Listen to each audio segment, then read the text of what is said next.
Secretaría de Prensa de la Presidencia de la República. Al contrario, gracias a ustedes por la invitación. Me da mucho gusto estar nuevamente en frente a frente y poder informarle a la población cuál ha sido, por lo menos hasta el cierre operativo que fue hasta las 0 horas, cuál ha sido el trabajo. Todavía hay datos que estamos, diría yo, analizando, maquilando. Este día tendremos conferencia, le comento, alrededor del mediodía para dar el cierre oficial, pero seguro estoy pues que la población está muy ávida de información y con el mayor de los gustos, y gracias a ustedes nuevamente por la oportunidad de poder trasladarla. A la orden, director, gracias por estar aquí. Y sí, empezamos hablando por las cifras. Ayer estaban mencionando que habían al menos 290 accidentes de tránsito Sí. en lo que va del plan de vacaciones. Sí, efectivamente, al menos todavía falta contabilizar los que sucedieron, digamos, entre el mediodía y las 0 horas, ¿verdad? Pero al menos hasta ayer teníamos 290 accidentes de tránsito. Estos 290 accidentes, al menos, insisto, hasta ayer nos habían dejado alrededor de 160 lesionados. Un hecho que si lo vemos en términos de la semana de vacación explícitamente, eleva un poquito los números. Hay que ver cómo se comportó, aunque ayer por la tarde tuvimos 2 accidentes graves, diría yo, muy graves. Infortunadamente, en el que sucedió en el Boulevard de los Próceres, fallecieron lamentablemente 2 personas, resultaron otras con lesiones muy pero muy críticas, algunas de ellas que ipso facto vimos nosotros el hecho, estamos seguros que habrá incapacidad permanente, ¿verdad? Entonces, es un tema que debería llamarnos a la reflexión a todos los que tenemos la oportunidad o el privilegio, diría yo, de conducir un vehículo automotor. Hemos estado insistiendo, Eva, incluso antes de la vacación, estuvimos con usted también en el transcurso de la vacación, hemos insistido que hay que tomarnos el tiempo de revisar nuestros vehículos. En ambos casos se aduce desperfectos mecánicos. No soy experto en la materia, no soy mecánico, pero si son vehículos recientes, si son vehículos de este año o del año anterior, yo definitivamente dudo mucho que hayan sido desperfectos mecánicos. Entonces, creo que hay que valorar o considerar, mejor dicho, cómo nos estamos comportando en la carretera. Seguro estoy también que ya el viceministro de Transporte o el viceministerio de Transporte más tarde hará todo un análisis de cuál ha sido el comportamiento en cuanto a la accidentabilidad se refiere, pero el hecho es que tenemos 160 personas lesionadas, ¿verdad? Sí. Tenemos, en algún momento hemos tenido 14 fallecidos, el año pasado fueron 11 y aún falta ver el recuento insisto, del mediodía de ayer hasta las 0 horas cuando se ejecutó el cierre operativo del plan. Nosotros le llamamos cierre operativo, Eva, a el momento en el que damos por sentado que ya todo el mundo regresó a sus viviendas, que ya no hay nadie en las playas, ya no hay nadie en los parques recreativos, ya no hay nadie que en algún momento esté en los escenarios que en el marco del plan se consideraron. Ya luego viene el cierre administrativo, que es ahora mismo la presentación del cierre del plan, y en adelante entramos en un proceso de evaluación con todas las instancias que participaron en este diría yo, operativo. Entiendo, director. Estamos hablando lamentablemente de los fallecidos, parte de Exacto. estos accidentes de tránsito, pero también ayer se registró esta persona que lamentablemente falleció ahogada en una de las playas. Sí, efectivamente tuvimos una persona de origen guatemalteco, ¿verdad? De origen guatemalteca, lamentablemente, pues fueron arrastrados por una corriente. Hay que reconocer que personal de guardavidas, es un sitio privado, ¿verdad? Es un rancho privado. Creo que si algo deberíamos de notar hasta este momento, Eva, es que en las playas donde hemos tenido presencia con la unidad de guardavidas, no ha sucedido ni un tan solo hecho, o mejor dicho, ni un tan solo fallecimiento. Sí hemos tenido, y ya más adelante platicamos sobre los rescates que han sido muy, pero muy abundantes. En el caso este particular de la ciudadana guatemalteca, un hecho muy lamentable, mis condolencias para las personas. Se logró rescatar la vida de otra persona, pero lamentablemente pues con ella ya fue difícil. Era su acompañante. Exactamente, exactamente. Un ciudadano norteamericano, estadounidense, ya pues está haciéndose todo lo necesario para todo el curso legal que lamentablemente tiene que seguir la familia cuando sucede un hecho como esto. Estamos tratando de asistirles, estamos tratando de ayudarles a sobrellevar este hecho muy lamentable. Al día de ayer fueron rescatados por lugareños, es decir, personas de esa misma zona de ranchos privados, fue en Playa Dorada el incidente, y como ese le puedo asegurar que pudieran haber sido no sé cuántos más en todas las playas públicas, ¿verdad? Donde hemos tenido una afluencia muy pero muy importante. En el Mahahual, los guardavidas que están en la zona, el líder de playa a través de el coordinador de la sección de guardavidas, nos ha informado que ayer básicamente teníamos sábado, domingo, lunes y todavía ayer tuvimos un lleno muy pero muy importante. Solo de rescates acuáticos, según los datos que han realizado, 38 rescates profundos. 38 rescates profundos. Digamos en la jerga emergencista, Eva, un rescate simple es el que sucede de la zona donde se generan las olas, ¿verdad? O la reventazón, como comúnmente le llamamos, hacia afuera del mar. Esos son los rescates simples. Los rescates profundos son aquellos, o se tipifican, mejor dicho, aquellos que desde la zona donde se generan las olas hacia adentro del mar. Quiero comentarle que en la mayoría de los casos esos rescates profundos ocupan más de un talento humano de la unidad de guardavidas, más de un talento humano. Es decir, en algunos casos incluso se hacen hasta relevos en el preciso momento que van sacando a el involucrado en el incidente o la víctima hacia afuera del mar. Entonces, otra vez creo que es importante insistir. Es cierto, la vacación terminó ayer, pero los turistas no se van todavía. Hay muchas personas, y lo hemos podido nosotros constatar en los diferentes recorridos que se han hecho, hay muchos que han venido a quedarse hasta el fin de semana, aprovechando que está muy cerca ya, ¿verdad? Entonces, reiterar en las recomendaciones, no nos aventuremos a nadar más allá de lo que nosotros sugerimos, que es de mantener el agua hasta la cintura. También informarles que el total general de rescates en algún momento ha llegado a ser de 62, 17 simples, de los cuales 11 han sido adultos y 6 han sido menores, ¿verdad? Y de los profundos, 33 adultos y los otros menores de edad. Entonces, creo que es importante prestarle mucha atención, porque pareciera que somos los adultos los que deberíamos estar induciendo a los menores de edad a no cometer, diría yo, hechos que van más allá de nuestras capacidades, o a no hacer cosas que están más allá de nuestras capacidades en cuanto al comportamiento en el mar se refiere, y resulta que los niños son los que menos casos han presentado. Entonces, ¿qué es lo que estamos nosotros demostrando, verdad? Es importante denotar que hay que acatar esas recomendaciones. Efectivamente, fíjese que los rescates que han experimentado, digamos, un aumento en cuanto a la estadística relativa al año pasado, han sido explícitamente los profundos. En los 17, curiosamente, en los simples hemos tenido 17, curiosamente es donde menos incidencia hemos tenido. Y otra vez, resulta que son los adultos los que más han tenido que estar en rescate simple. Los niños pareciera que sí están siendo muy precavidos, están acatando las recomendaciones, y no los adultos, ¿verdad? En cuanto a lo simple, le comentaba, tenemos 18 menos que el año pasado, es un dato muy importante.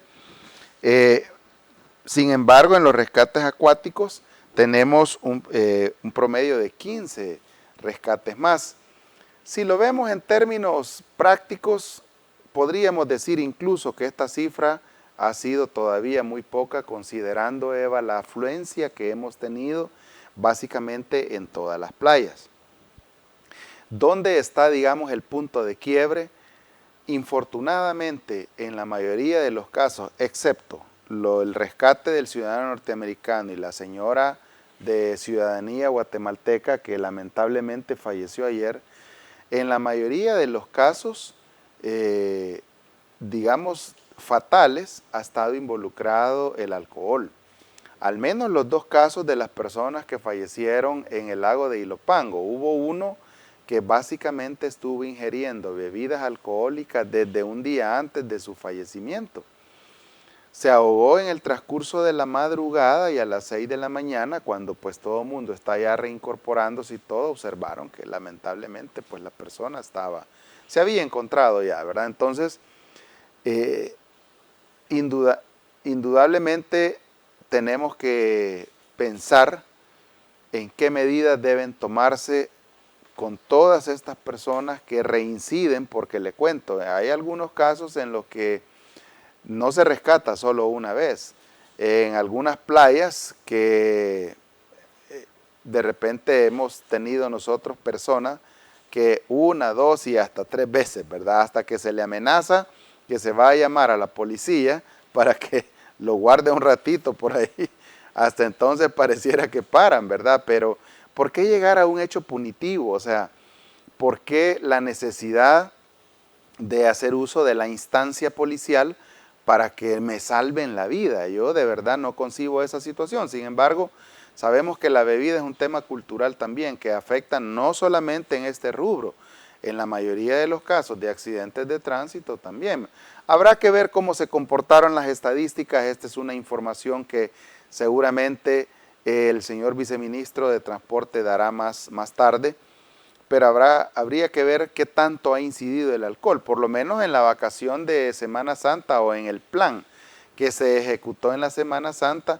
Curiosamente, las personas que de repente se accidentaron en estado de ebriedad fueron muy pocas y son las que provocaron menos lesionados.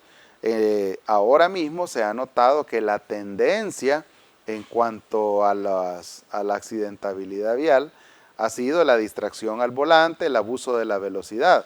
En el caso de los rescates, que es lo que ahora mismo estamos comentando, en algunos casos sí definitivamente han sido personas que ya diría yo embebidos en alcohol, pues se les despierta el nadador que traen por dentro y deciden hacer gala de sus habilidades en un lugar que no es el mejor, ¿verdad?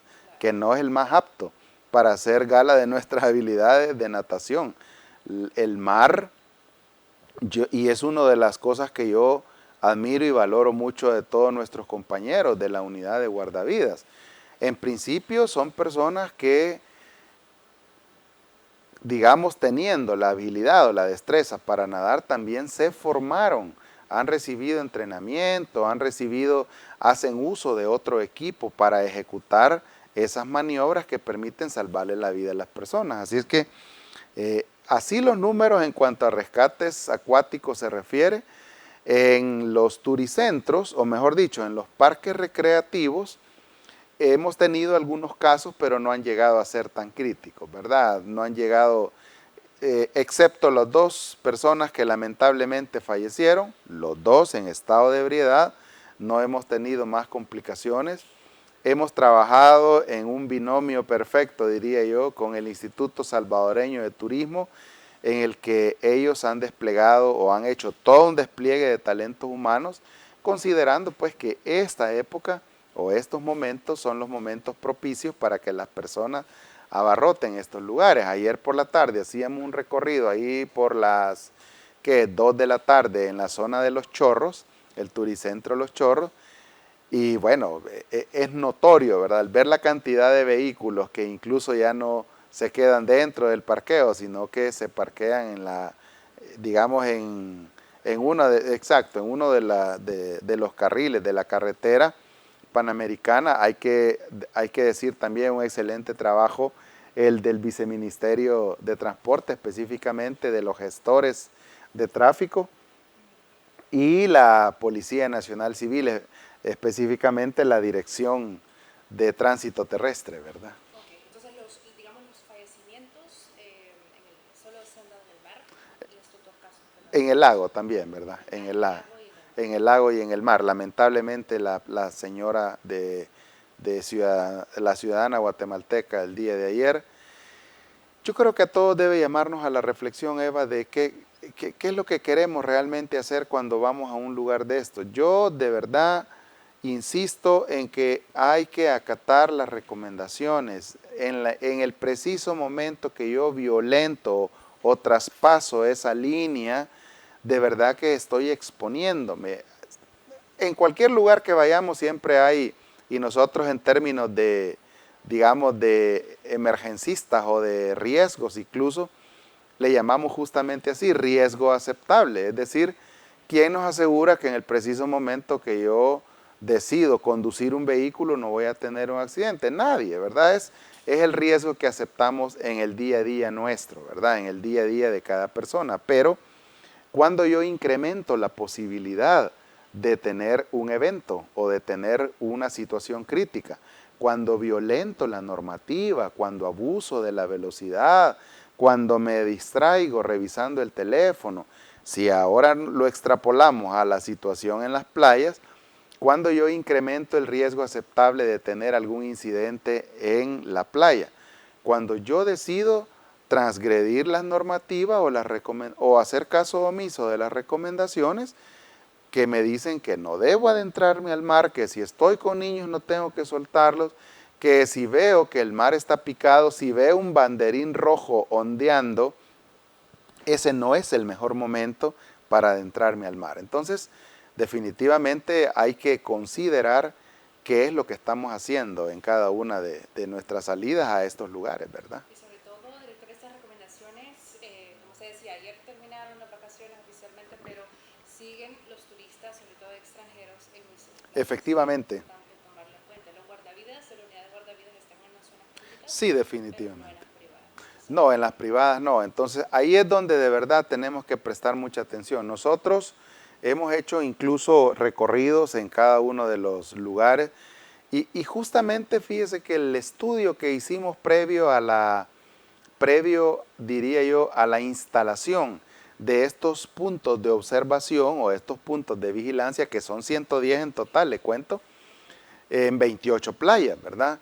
Fue justamente, en primer lugar, hacer un análisis de cuáles son las playas de El Salvador en las que tenemos mayor afluencia turística. Número 2, hacer un análisis de cuáles son las playas que a partir de las corrientes de retorno se ha tenido mayor incidencia en cuanto a fallecidos, ahogamientos, etc. Y una tercera que también consideramos es cuáles son aquellas playas que de repente, por el lecho rocoso, por la misma, digamos, estructura topográfica de la playa, tienden a tener un poquito más de riesgo. Entonces, a partir de ahí es que se instalaron estas 110 puntos de observación, torres de vigilancia para poder estar observando y en ese sentido verificar que todo esté transcurriendo como debería transcurrir, de la forma más normal. Estamos haciendo también ahora, diría yo, un asocio muy importante con el Ministerio de Turismo. Se han formado guardavidas, por lo menos de los 270 guardavidas que tenemos en toda la playa, por lo menos el 80% tienen la certificación ILS, ¿verdad? Que es International Life Safe, que básicamente les acredita a ellos justamente para laborar como guardavidas. Y ahora mismo estamos, a partir de un proyecto gestionado y operativizado por el Ministerio de Turismo, se está buscando terminar de certificar, al personal en el soporte básico de vida, que eso es, diría yo, o para que nuestros amigos televidentes lo comprendan mucho mejor, en el preciso momento que se le da un segundo chance de vida a una persona, porque al final eso es lo que hacemos, ¿verdad? Cuando se rescata a una persona, se le está dando un segundo chance de vida, en algunos casos un tercero, cuarto y quinto, cuando reinciden, ¿verdad? Depende de la medida. Exactamente. Pero, ¿cuál es el punto? Resulta que hay rescates, Eva, que tienen hasta 3 momentos. El primer momento, sacarlo del mar, ¿verdad? Ese es el primer momento. El segundo momento y el tercero, que tienden a ser a veces los más críticos, no digo que el primero no sea fácil, sobre todo si ha sido profundo, pero de eso depende también el segundo y el tercero. Cuando los rescates son profundos y la persona ha estado mucho tiempo en el agua luchando por su vida mientras llegan los guardavidas y resulta que ha ingerido mucha agua o de repente una buena cantidad de agua se ha ido a los pulmones, ahí es donde empieza el segundo momento y es el más crítico. Porque una vez se saca a la playa, hay que empezar a la brevedad posible el soporte básico de vida, que en términos prácticos es reanimación cardiopulmonar. Sacar el agua, proveer asistencia respiratoria, proveer compresiones torácicas que le permitan a la persona mantenerse con vida. Simultáneamente, y creo que hay que denotar que ahora mismo con todo ese despliegue que tiene el sistema de emergencias médicas y EFOSalud también, nos hemos permitido, diría yo, salvarle la vida a muchas personas, no solamente en este periodo, en ese segundo momento. ¿Por qué? Porque mientras el guardavidas está dando maniobras, está dando ventilaciones y está dando compresiones torácicas para mantener su corazón funcionando, está llegando la ambulancia. Entonces exigimos siempre que sea una ambulancia que llegue con un médico, que llega. En la tipificación de ambulancias hay ambulancias A, B, C o 1, 2, 3. En el caso nuestro hay ambulancias que son muy básicas, es decir, para aquellas lesiones que no requieren mayor cosa. Pero en un caso de estos definitivamente tiene que ser una ambulancia que en la jerga emergencista le llamamos medicalizada. ¿Por qué? Porque va un médico, va una enfermera, enfermero y van socorristas. Esos dos momentos que de repente a veces las personas ya no lo ven, porque ven el preciso momento en que es puesto en una férula espinal, se lleva a la ambulancia y se fue. Ese preciso momento tiende a ser muy, pero muy complejo, ¿verdad? Hasta que llega la urgencia. Así, no es solo sacarlo, sino haciendo un análisis con los compañeros de la sección de guardavidas, particularmente con el coordinador y el jefe de preparación y respuesta de Protección Civil, veíamos, y creo que hay que felicitar también al sistema de emergencias médicas y a todo el sistema integrado de salud, diría yo, porque no se trata de una sola institución. Es una serie de recursos que se van activando en la medida en que el paciente va avanzando en su atención. Yo diría que El Salvador hoy por hoy está haciendo todo lo necesario y está lográndose completar algo que en términos emergencistas se conoce como la hora dorada. ¿Qué es la hora dorada? Bueno, la hora o la hora de oro, ¿verdad? Porque al final se conoce, es un término anglosajón, de golden hour, que en esa hora de oro, y se llama de oro porque no debería pasar más de una hora en el que el paciente reciba la primera asistencia a partir del llamado, ¿verdad? A partir del llamado de auxilio, reciba la primera asistencia, reciba el soporte básico de vida y finalmente en menos o en el término de una hora reciba la atención médica especializada en una sala de urgencias, ¿verdad? Entonces, creo que hoy por hoy El Salvador, con todo ese despliegue, bueno, se tienen hasta aeronaves, ¿verdad? Ambulancias aéreas. Entonces, creo que se está haciendo todo lo necesario para salvarle la vida a las personas. ¿Qué es lo que esperamos, verdad? Más allá de aplausos, de condecoraciones, esperamos que las personas acaten las recomendaciones. Las causas que más han estado incidiendo han sido distracción al volante, abuso de la velocidad y en algunos casos también manejar en estado de ebriedad, ¿verdad? O conducción peligrosa, como así se llama, como así se denomina.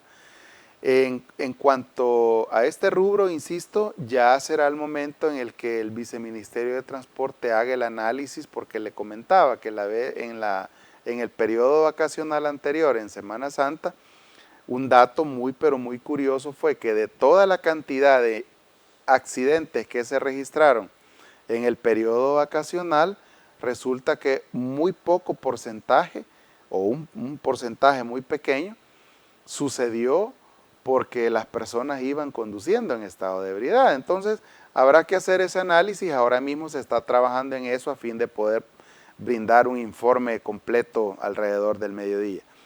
Pero una cosa que sí me gustaría a mí denotar es que en el caso de ayer, 2 vehículos automotores, uno de transporte colectivo y otro que según recibimos el informe, bueno, y también lo hemos podido constatar en las imágenes, es de una empresa de control de plagas, ¿verdad? Se aduce, insisto, se aduce desperfectos mecánicos, como le comentaba Eva, yo, de verdad, una opinión muy personal, si el vehículo es relativamente nuevo, pues porque uno lo ve en las imágenes, lo puede constatar, ¿verdad? Si el vehículo es relativamente nuevo, aducir desperfectos mecánicos yo creería que no, o sea, no es creíble, ¿verdad? No es creíble. Ya serán las instancias correspondientes que ejecutan la inspección, que hacen la experticia, mejor dicho, o la revisión de los vehículos, los que determinarán qué es lo que realmente ha sucedido. Pero yo creo que también hay un componente de abuso de velocidad. Ayer había llovido por la tarde. En el caso, por ejemplo, del vehículo del transporte colectivo, sí definitivamente fue notorio que la persona que iba conduciendo este microbús estaba abusando en ese momento de la velocidad. Se impactó totalmente de frente en la parte de atrás de otro autobús. Entonces, sí, realmente se le acabó la carretera, como dicen ellos mismos, ¿verdad? Entonces, 17 lesionados, 2 de ellos en estado muy delicado, ¿verdad? Entonces, ¿qué es lo que pasa? Yo de verdad comprendo la necesidad de, eso es lo que a ellos les permite, ese es su trabajo, ¿no? Transportar personas, transportarlos de un lugar a otro.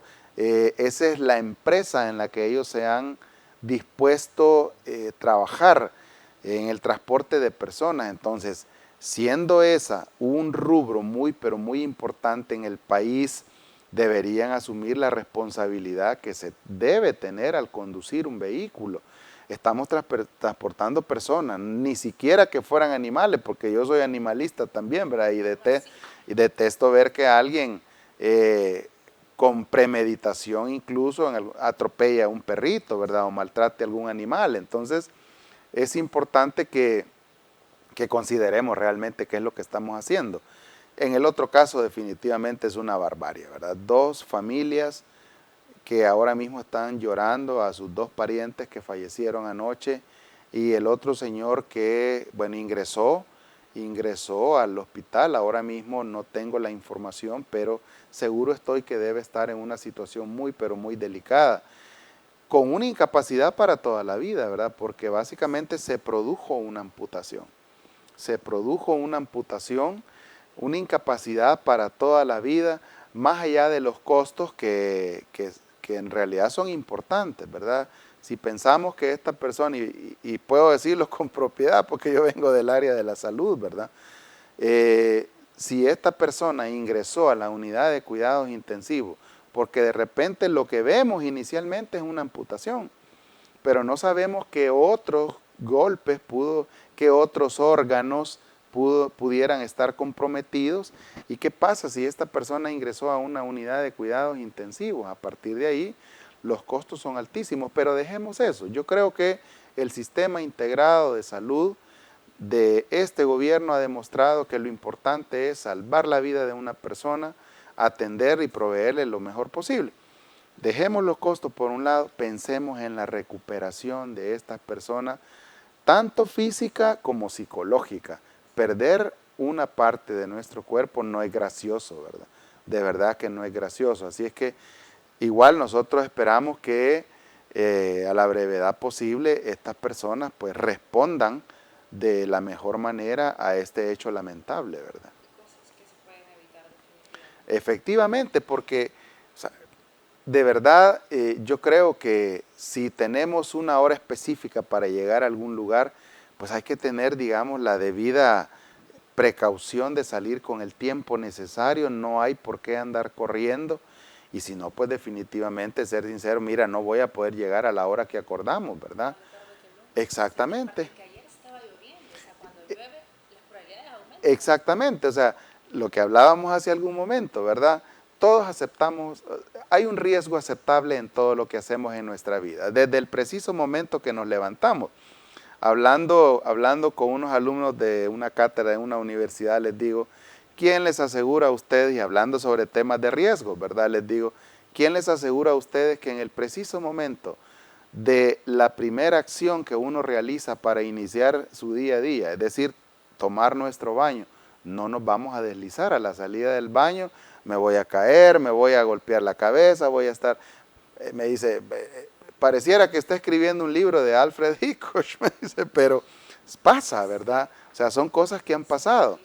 Es el riesgo aceptable que nosotros sí o sí llevamos de manera paralela en el día a día de nuestra vida, pero ¿por qué incrementar ese riesgo? O sea, ¿por qué aumentar la probabilidad de que una amenaza se materialice y pueda resultar afectado, en principio yo, ¿verdad? Y luego todos los terceros, como se habla en los accidentes de tránsito, ¿verdad?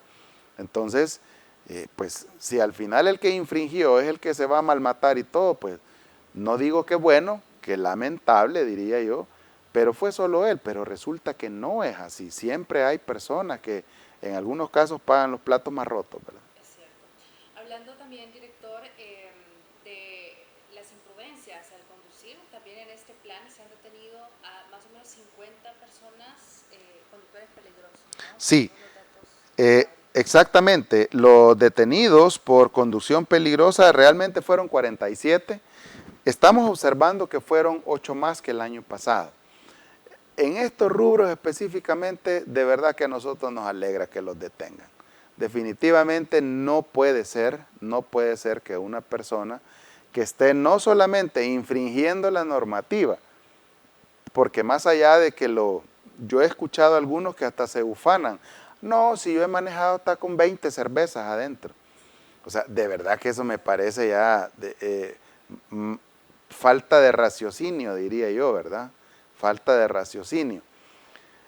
Hoy por hoy, Eva, existe cualquier cantidad de recursos para no cometer esa infracción. Más allá de si le gusta o no le gusta la bebida, más allá de si tiene, porque algunos dicen, no, pero es que mi umbral de tolerancia de la bebida llega hasta media botella, 3/4 de botella. Independientemente de lo que sea, hay una norma que tenemos que respetar, que dice que arriba de cierto porcentaje de alcohol en nuestra sangre no debería estar conduciendo. Entonces, si a eso le queremos, podemos hacerle una explicación técnica de lo más complicada posible, pero ¿para qué? O sea, yo creo que lo que se ocupa es decir que en el preciso momento que alguien se toma un trago, ya no es él. Obviamente en algunos casos hay exceso de euforia, ¿verdad? Es decir, se pone eufórica la persona, va conduciendo creyendo que es uno de los protagonistas de Rápido y Furioso, etcétera, ¿verdad? En otros casos es todo lo contrario. Mire qué interesante, se aletargan. ¿Por qué? Porque llega un momento, y yo recuerdo que hace algunos años había unos libros que ocupamos todos los que en algún momento utilizamos la televisión educativa, ¿verdad?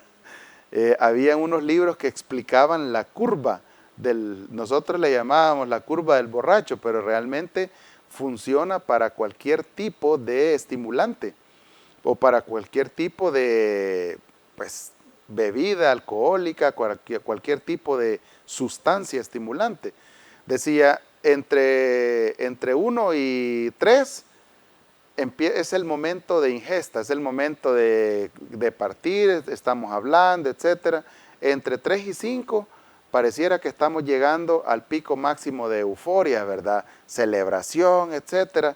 Si la ingesta continúa entre 5 y 7, la persona, una de dos, o llega a ese punto en el que no hay retroceso, en el que se mantiene como los que pasan hasta las altas horas de la madrugada, 3, 4, 5 de la mañana, o empieza a decaer, porque la verdad es que tampoco, como dicen,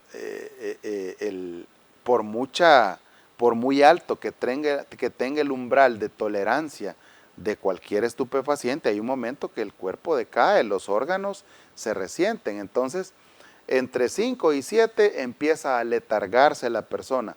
Ese es el momento en el que algunos, y ni siquiera pensemos ya del 3 al 10, ¿verdad? Cuando ya hay el famoso bajón, que todas las personas tienden a dormirse y todo, o simplemente a fondearse, como comúnmente le dicen. Una reacción lenta. Exactamente. Hay algunos que lastimosamente en ese momento deciden emprender su regreso a su casa. Ahí es donde nosotros estamos de verdad exacerbando la posibilidad de tener un incidente grave, ¿verdad?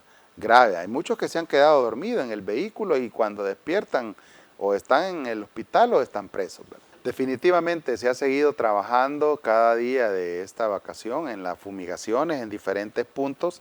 Hay que denotar que la fumigación parte también del trabajo que se hace casa por casa, de las inspecciones. Es un trabajo muy integral el que está haciendo el sistema justamente integrado de salud.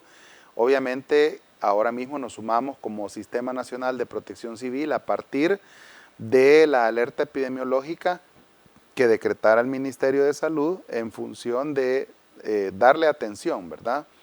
No hay epidemia, es importante decirlo, no es epidemia, todavía se mantiene, digamos, la curva, si queremos llamar, todavía se mantiene en alarma, ¿verdad? En términos técnicos, digamos que el corredor epidemiológico tiene una zona de éxito, es decir, cuando no hay o hay 0 casos o están dentro de los casos que usualmente suceden en una situación normal, y está la zona de alarma y luego la zona de epidemia, ¿verdad? No estamos en zona de epidemia, se está en zona de alarma.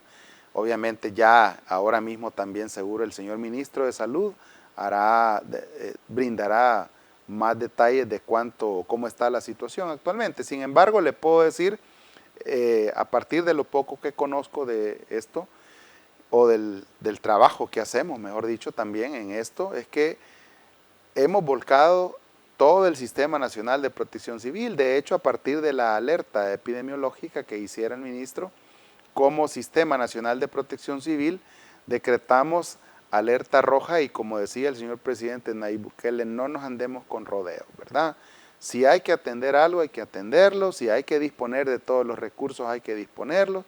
Todo el Sistema Nacional de Protección Civil volcado en la atención de esto, justamente para no llegar a la fase de epidemia. Si yo creo que en algo ha hecho gala el gobierno del presidente Nayib Bukele es adelantarnos a los hechos, ¿verdad? ¿Para qué esperar tener una situación crítica? Vea usted que, por ejemplo, en el tema de las lluvias, lo que usualmente sucedía antes era esperar que hubieran primeros impactos para luego decretar alertas o decretar estados de emergencia. En los últimos, por lo menos en los últimos 5 años, por lo menos en los eventos más críticos, estoy hablando, podemos ir hasta Amanda si quieren, Amanda, Cristóbal, Eta, Iota, luego tuvimos Julia en el 2021, luego tuvimos Pilar en el 2022 Julia, Pilar en el 23, lo que justamente hemos hecho adelantarnos a fin de tener toda la listeza operacional, como en términos técnicos se conoce, para poder atender a las personas. Entonces, en el tema del dengue ahora mismo, creo que es importante hacer mención que se está fumigando, se está trabajando casa por casa, inspeccionando, revisando, y en función del índice larvario, pues allá se va y se fumiga y todo eso, entregando abate a las personas y también buscando la forma de generar cultura, porque es cierto, es una epidemia básicamente de toda América Latina, ¿verdad? Y como decía un buen amigo epidemiólogo, barato nos ha salido a nosotros gracias a todo el trabajo que han hecho, me dice. Barato nos ha salido. En los países vecinos, Guatemala, Honduras y otros, llevan ya más de 70 fallecidos, ¿verdad? Llevan ya más de 70 fallecidos, una tasa de incidencia o tasa, mejor dicho, número de consultas, número de casos sospechosos, número de casos confirmados, muy pero muy arriba de nuestra realidad actual. Entonces, creo que todo el trabajo que se ha venido haciendo es muy importante, pero no hay que bajar la guardia, ¿verdad? Como usted decía, el dengue no se fue de vacaciones. Y las lluvias tampoco. Exacto. Una fuerte tormenta. Ayer por la tarde-noche tuvimos una tormenta muy importante. En algunos lugares ha dejado hasta 40, 45 milímetros. Ha dejado una pluviometría muy importante esta lluvia. Entonces, creo que es importante recordarle a la población que las medidas que se deben tomar en cada uno de los avisos, ahora mismo tenemos un aviso, ¿verdad? El fin de semana se ha estado monitoreando una onda tropical que, si bien es cierto, perdió un poco de fuerza, diría yo, o descargó un poco de agua. Ahora mismo se encuentra en las cercanías de la isla de San Andrés, en el Atlántico, ya muy próximo al territorio centroamericano, pero se está previendo que para el fin de semana tengamos lluvias muy importantes. Entonces, ahora seguramente con la clínica que se hace todos los días, o que sucede, mejor dicho, en la Dirección de Observatorio de Amenazas, en la cual nosotros somos invitados, seguramente que el hidrólogo, el meteorólogo y todos los que hacen su análisis, que a nosotros nos sirve para decretar los diferentes estados de alerta, tendremos nueva información, nueva actualización, y creería que en pocas horas estaremos determinando si continuamos únicamente con aviso o podríamos subir algún nivel de alerta. Secretaría de Prensa de la Presidencia de la República.